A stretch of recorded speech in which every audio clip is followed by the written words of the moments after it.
अब देखो हमने अभी तक क्या क्या पढ़ लिया है। मशीन्स में हमने लोड पढ़ लिया, एफर्ट पढ़ लिया और हमने वो पढ़ लिया, मैकेनिकल एडवांटेज भी पढ़ लिया। अब हम पढ़ने जा रहे हैं वेलोसिटी रेशियो का टर्म। वेलोसिटी रेशियो का टर्म पढ़ने जा रहे हैं, हेडिंग लगा लो वेलोसिटी रेशियो। अब देखो वेलोसिटी रेशियो का फॉर्मूला हमारी बुक्स में जो दे रखा है वो है velocity of effort upon velocity of load. इसको हम लिख सकते हैं वी ई और इसको हम लिख सकते हैं वी एल। अब देखो ये एक फॉर्मूला हो गया हमारे पास कि velocity of effort upon velocity of load. अब देखो हमें पता है कि वेलोसिटी का फॉर्मूला क्या होता है, velocity is equals to displacement upon time होता है। अब यहाँ पे अगर मैं इन दोनों में वेलोसिटी की जगह डिस्प्लेसमेंट अपॉन टाइम भी तो पुट कर सकता हूँ, तो यहाँ पे V R is equals to, अब देखो डिस्प्लेसमेंट ऑफ एफर्ट, क्योंकि वेलोसिटी ऑफ एफर्ट है तो displacement of effort upon time into, यहाँ पे नीचे क्या आएगा, displacement of load upon time. अब ये टाइम से टाइम कट जाएगा और वेलोसिटी रेशियो का एक और फॉर्मूला क्या आ गया हमारे पास, displacement of effort upon displacement of load. ये हमारे पास एक और फॉर्मूला आ गया वेलोसिटी रेशियो का। अब यहाँ पे देखो ऊपर भी क्या है वेलोसिटी, नीचे भी क्या है वेलोसिटी, तो ऊपर नीचे सेम यूनिट होंगे तो यूनिट कट जाएगा। अब अगर आप इस फॉर्मूले में देख लो तो ऊपर नीचे क्या होगा, मीटर होगा, वो भी कट जाएगा। तो हम ये कह सकते हैं कि वेलोसिटी रेशियो कैसी क्वांटिटी है हमारी, यूनिट लेस क्वांटिटी। हमारा मैकेनिकल एडवांटेज भी एक यूनिट लेस क्वांटिटी था, जैसे वेलोसिटी रेशियो भी एक यूनिट लेस क्वांटिटी होगा। अब जैसे हमने मैकेनिकल एडवांटेज को पढ़ा था अलग अलग टाइप्स ऑफ मशीन के लिए, जैसे हमारे पास फोर्स मल्टीप्लायर थी, स्पीड मल्टीप्लायर थी और एक मशीन थी जो एफर्ट की डायरेक्शन को चेंज करती है, वैसे ही हम वेलोसिटी रेशियो को भी पढ़ने जा रहे हैं। अब देखो वेलोसिटी रेशियो हम 3 टाइप्स की मशीन के लिए करने जा रहे हैं। फर्स्ट है हमारी फोर्स मल्टीप्लायर मशीन, उसके बाद आती है हमारी speed multiplier machine, and then ऐसी machine to change the direction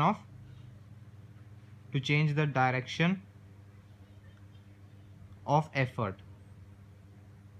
अब देखो फोर्स मल्टीप्लायर मशीन के लिए मैकेनिकल एडवांटेज हमने क्या पढ़ा है, ग्रेटर देन 1। ऐसे ही वेलोसिटी रेशियो भी इसका ग्रेटर देन 1 होगा। अब स्पीड मल्टीप्लायर मशीन के लिए मैकेनिकल एडवांटेज होती है लेस देन 1, ऐसी वेलोसिटी रेशियो भी इसका क्या होगा, लेस देन 1। और ऐसी मशीन जो एफर्ट की डायरेक्शन को चेंज करती है उसका मैकेनिकल एडवांटेज क्या होगा, इक्वल्स टू 1, और इसका वेलोसिटी रेशियो भी कितना होगा, 1। ये भी आपको चीज़ एक छोटी सी याद रखनी है। अब इसका मीनिंग समझ लेते हैं कि velocity ratio greater than 1, less than 1 और इक्वल टू 1 इसका मतलब क्या है। ये तो हमें पता है कि मैकेनिकल एडवांटेज का मतलब क्या है, ग्रेटर देन 1, लेस देन 1। या अगर आपको नहीं पता तो आप हमारी प्रीवियस वीडियो जाकर देखो। अच्छा अब इसका मतलब समझ लेते हैं, velocity ratio greater than, less than और equal to 1।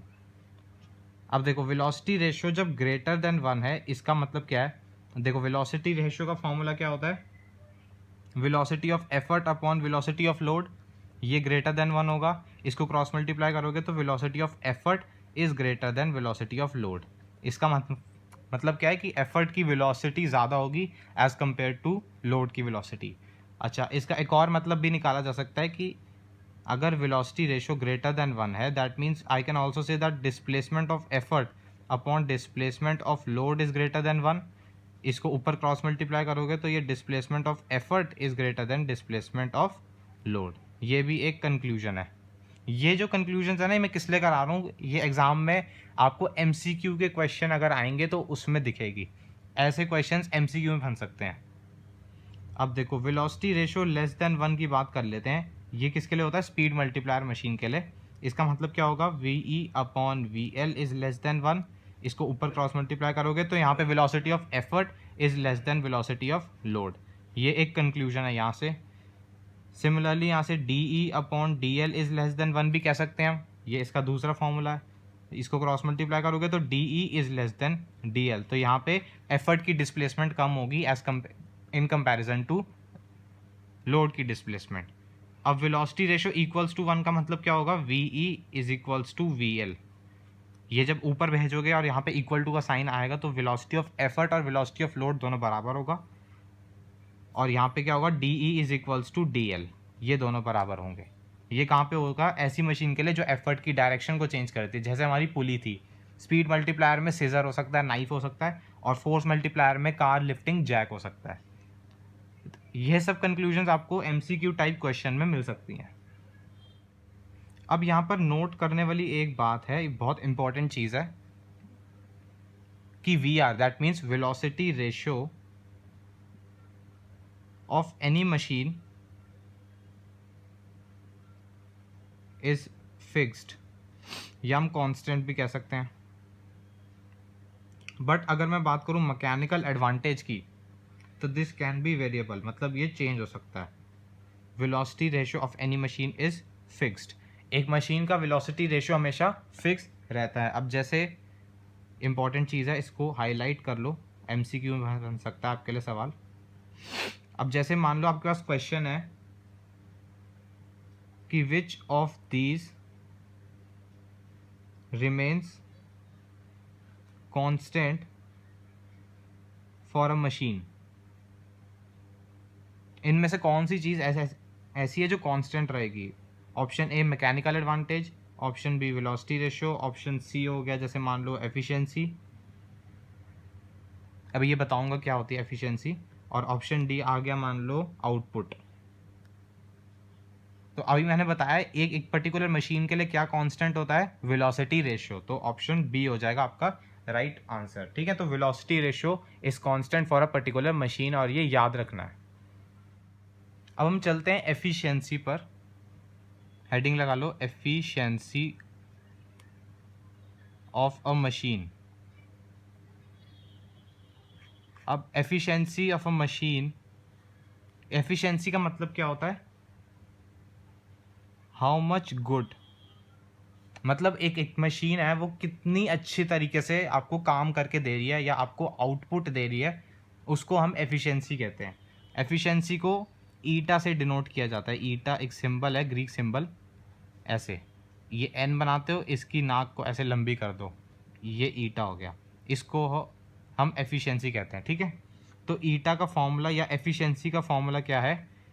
Work output upon work input, और इसको हम एज परसेंटेज एक्सप्रेस करते हैं। अब परसेंटेज एक्सप्रेस करने के लिए क्या आपको करना पड़ेगा? इसको 100 से मल्टीप्लाई करना पड़ेगा। तो ये एफिशिएंसी का फॉर्मूला होता है कि work output upon work input, और इसको हम परसेंटेज के फॉर्म में एक्सप्रेस करते हैं, तो इसके लिए इसको 100 से मल्टीप्लाई करते हैं। अब देखो, वर्क इनपुट मतलब क्या है कि जो आप मशीन पे काम कर रहे हो, जैसे मान लो आपने मशीन को पेट्रोल दिया, तो आपका वो इनपुट हो जाएगा। अब मशीन क्या करके दे रही है, वो आपका आउटपुट होगा। या आप इलेक्ट्रिसिटी प्रोवाइड कर रहे हो, तो वो आपकी इनपुट होगी, और बदले में जो मशीन आपको करके दे रही है वो आउटपुट होगा। अब जैसे मान लो फॉर एग्जांपल आपने मशीन पे 3 जूल्स का वर्क किया, वर्क इनपुट है 3 जूल्स, और मशीन ने आपको 2 जूल्स का आउटपुट दिया, वर्क आउटपुट। तो आपकी एफिशिएंसी कितनी हो गई? ये होगा 3, अगर आप 2 डिवाइडेड बाई 3 करते हो तो 0.67 आता है, इंटू 100 करोगे तो ये आपको देगा 67%। ठीक है, तो 67% की आपकी एफिशिएंसी होगी। अब यह भी कैसी है? एक यूनिट लेस क्वांटिटी है। कैसी है ये? इसको यहाँ यूनिट लेस क्वांटिटी होगी। क्यों? ऊपर भी जूल्स आएगा वर्क, नीचे भी जूल्स आएगा, और जूल से जूल कैंसिल हो गया, तो इसका कोई अपना यूनिट नहीं है, ये परसेंटेज के फॉर्म में एक्सप्रेस करी जाएगी, तो ये भी एक यूनिट लेस क्वांटिटी है। अब इसी को और अच्छे से समझ लेते हैं कि एफिशिएंसी होती क्या है। अब जैसे मान लो हमारे घर में 220 वोल्ट की सप्लाई आ रही है, और मेरे पास यहाँ पे 2 मशीन्स हैं, एक मशीन है ए, एक मशीन है बी। ये मशीन मेरी लेट्स से 10 साल ओल्ड, मतलब यह मशीन हमारी 10 साल पुरानी है, और ये ब्रांड न्यू मशीन है। अब मैंने दोनों को ही 220 वोल्ट्स की सप्लाई दे रहा हूँ। अब आप खुद बताओ कि कौन सी मशीन अच्छा परफॉर्म करेगी? ऑफकोर्स ये वाली मशीन, क्योंकि जो मैं न्यू खरीद के लाया हूँ, तो ये मैं कह सकता हूँ कि इसकी एफिशिएंसी ज़्यादा होगी। How much good, that means ये काफ़ी अच्छा वो आउटपुट देगी आपको, और इसकी एफिशिएंसी क्या होगी? कंपेरेटिवली बहुत कम होगी। लेट्स से फॉर एग्जांपल हम कुछ भी ले सकते हैं, इसकी एफिशिएंसी मान लो 20% की है, और इसकी एफिशिएंसी लेट्स से 95 तो ये एफिशिएंसी क्या डिनोट कर रही है यहाँ पे कि आपकी मशीन कितना अच्छे से काम करके दे रही है। अब 95% एफिशिएंसी है मतलब आउटपुट बहुत अच्छा है, और इसमें 20% एफिशिएंसी मतलब आउटपुट काफ़ी कम है। तो हमारा एफिशिएंसी का फॉर्मूला हमने जो पढ़ा है वो क्या था, वर्क आउटपुट, WO मतलब work output upon work input into 100। अभी 100 सिर्फ परसेंटेज के लिए है, तो हमें इस पे फोकस करना है, work output upon work input पे। अच्छा, अब देखो, अगर वर्क आउटपुट हमारा वर्क इनपुट से ज़्यादा है, अगर न्यूमरेटर ज़्यादा है और डिनोमिनेटर कम है, तो मतलब क्या है इसका कि हमने कम इनपुट में मशीन से ज़्यादा आउटपुट ले लिया। तो क्या है, अब इसका मतलब है कि हमने कम इनपुट में मशीन से बहुत ज़्यादा अच्छा मतलब अच्छे अमाउंट का एक आउटपुट ले लिया, तो ये हमारे लिए बहुत अच्छी मशीन के तौर पर आएगी। तो इसे हम कैटेगरी कर लेते हैं कि ये बेस्ट मशीन है, और इसकी एफिशिएंसी कितनी होगी, 100% से ज़्यादा होगी। क्योंकि अगर आपका वर्क आउटपुट ज़्यादा है और वर्क इनपुट कम है, जैसे मान लो वर्क आउटपुट आपका 3 और ये है आपका 2, ये 3 जूल्स का है, ये 2 जूल्स का। अब इसका कैलकुलेट करना कितना आएगा, ये देखो, ये 1.5 और आगे 2 ज़ीरो, तो ये 150% आ जाएगी, है ना। तो 100% से ज़्यादा आएगी efficiency, and that is the best machine. इससे बेटर मतलब इससे बेटर मशीन हो ही नहीं सकती आपकी। अब एक केस और बनता है, ये था हमारा पहला केस। अब दूसरा केस क्या हो सकता है, आपका वर्क आउटपुट अगर वर्क इनपुट से कम है, दैट मीन्स आपने इसको बहुत सारा ढेर सारा पेट्रोल दे दिया इन द एक्सपेक्टेशन कि आपको इससे बहुत अच्छा काम करने को मिलेगा, लेकिन मशीन ने क्या किया, काफ़ी पुअर परफॉर्मेंस करके दिया। तो आपने इनपुट तो काफ़ी दे दिया, लेकिन आउटपुट आपके एक्सपेक्टेशन के हिसाब से मिला नहीं। तो अब आप क्या कहोगे कि it's a bad machine. Bad तो नहीं कहेंगे इसको, ओके ओके कह लेते हैं, चलो ओके ओके मशीन है, ठीक ठाक मशीन है, ठीक है। तो इसकी एफिशिएंसी कितनी होगी बताओ, 100% होगी? नहीं, 100% से कम ही होगी। जैसे मान लो इसने 1 जूल का काम करके दिया, जब आपने इसको 2 जूल्स का काम किया, आपने 2 जूल्स का काम उस पर किया, वर्क इनपुट आपका होता है और आउटपुट जो मशीन दे रही है वो 1 जूल्स का है। अब इसकी अगर आप परसेंटेज निकालोगे तो कितनी आएगी, ये 1/2 0.5 होता है, तो ये 50% आ जाएगी, and that is less than 100%। तो ये कैसी मशीन है, ओके ओके ठीक ठाक मशीन है। अब एक ऐसी मशीन आती है हमारे पास जिसमें वर्क आउटपुट और वर्क इनपुट दोनों बराबर हैं, दैट मीन्स आपने जितना उस पर वर्क किया उतना ही उसने आपको वर्क आउटपुट दिया।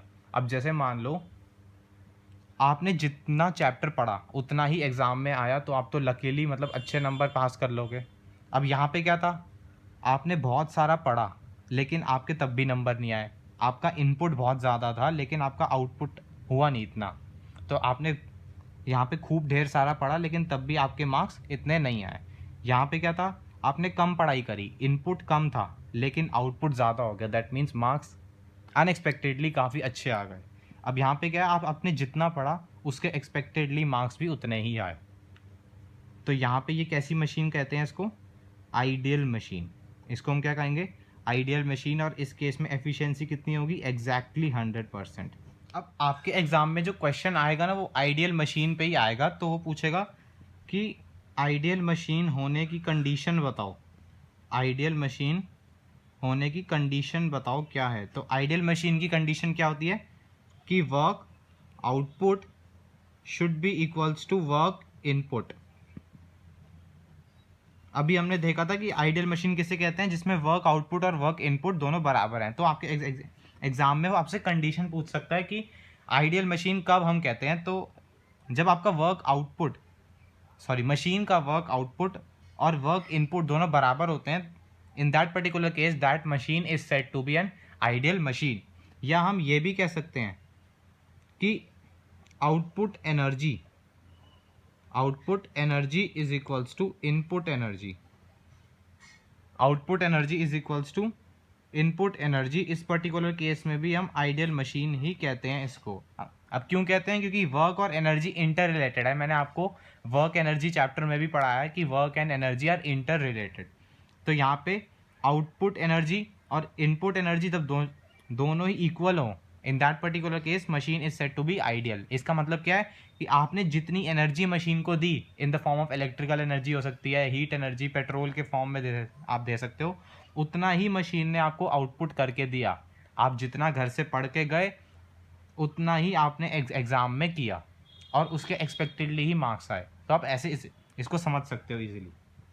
अब देखो, इसी को आपकी बुक्स में प्रिंसिपल ऑफ मशीन का नाम दे रखा है, प्रिंसिपल ऑफ मशीन। अगर आप अपनी बुक्स में देखो तो वो कह रहे हैं कि प्रिंसिपल ऑफ मशीन यही है जो अभी हमने पढ़ा, आइडियल मशीन वाला कंसेप्ट, कि a machine is said to be ideal only when the output energy is equals to input energy. या आप यह भी कह सकते हो कि output work done by the machine is equals to the work input.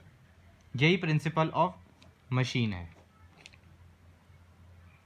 Okay और ये भी आपसे ये क्वेश्चन छोटा सा पूछ सकता है कि प्रिंसिपल ऑफ मशीन किस लॉ पर बेस्ड है। It is based on the law of conservation of energy. अब कंजर्वेशन ऑफ एनर्जी क्या कहता था कि energy can neither be created nor be destroyed, it only transfers from one form to another. अब देखो, energy input energy से output energy के form में चेंज हो गई, तो इसीलिए ये कंजर्वेशन ऑफ एनर्जी पे बेस्ड है। ठीक है, तो ये भी आप अपने दिमाग में बसा लेना कि किस लॉ पर बेस्ड है ये principal of machine, conservation of energy. MCQ में या वन वर्ड क्वेश्चन में। अब एक छोटी सी चीज़ और समझो कि हमारी डेली लाइफ में no machine is idle, no machine is idle. Daily life में आपको कोई ऐसी मशीन नहीं मिलेगी जो आइडियल मशीन हो। दैट मीन्स अगर आप कुछ ना कुछ उसको इनपुट दोगे तो आपका वर्क आउटपुट इनपुट के बराबर कभी नहीं होगा, वो हमेशा इनपुट से कम ही होगा। जो हमने ओके मशीन करी थी ना, ऐसी मशीन्स हमें देखने को मिलती हैं एक्चुअल लाइफ में कि आपका जो मशीन का आउटपुट है वो इनपुट से कम होगा। That means for an actual machine work output is always less than work input. या आप यह भी कह सकते हो कि output energy is always less than input energy, output energy is always less than input energy। अब ऐसा हो क्यों रहा है कि हम इनपुट तो उसको अच्छा खासा दे रहे हैं बट आउटपुट हमें अपने एक्सपेक्टेशन के हिसाब से मिल नहीं रहा। आउटपुट हमेशा कम ही मिलता है इनपुट एनर्जी से। जो हम डेली लाइफ में आप कोई भी मशीन देख लो, सबकी सब एक्चुअल मशीन होती हैं। ठीक है, और एक्चुअल मशीन की और एक क्या प्रॉपर्टी है कि its efficiency is always less than 100%। Efficiency क्या होगी, हमेशा 100% से कम ही होगी। 100% कभी नहीं हो सकती, फिर वो आइडियल मशीन हो जाएगी। 100% से ज़्यादा यह भी कोई मशीन पॉसिबल नहीं है अभी तक। Every machine has an efficiency less than 100%। That means कुछ ना कुछ एनर्जी उसकी लॉस होगी। अब आउटपुट एनर्जी क्यों कम है या आउटपुट वर्क उसका क्यों कम है, क्योंकि एनर्जी का लॉस हो रहा है, लॉस ऑफ एनर्जी। एनर्जी किस फॉर्म में लॉस हो रही है ये आपसे पूछ सकता है, इन द फॉर्म ऑफ फ्रिक्शन। कुछ ना कुछ फ्रिक्शन होगी ना, तो फ्रिक्शन से एनर्जी का लॉस होता है इन the form of heat energy. Okay, तो फ्रिक्शन की वजह से एनर्जी का कुछ लॉस होगा इन the form of heat energy, जिससे इनपुट एनर्जी का कुछ पार्ट आपका लॉस हो जाएगा हीट के फॉर्म में और रिमेनिंग पार्ट आपको आउटपुट एनर्जी के फॉर्म में मिल जाएगा। ओके, अब जैसे इसका एग्जांपल आप देख लो, तो अगर आपने देखा हो तो कार का जो इंजन होता है वो चलते चलते गर्म बहुत हो जाता है। अब ऐसा क्यों हो रहा है, क्योंकि वहाँ पे उसके मशीन के पार्ट्स के बीच में क्या होगी, फ्रिक्शन होगी। और जब फ्रिक्शन आती है वहाँ पे, जब मशीन के पार्ट्स में फ्रिक्शन होगी तो some energy will be lost in the form of heat energy, और इसी हीट एनर्जी की वजह से कार का इंजन गर्म हो जाता है।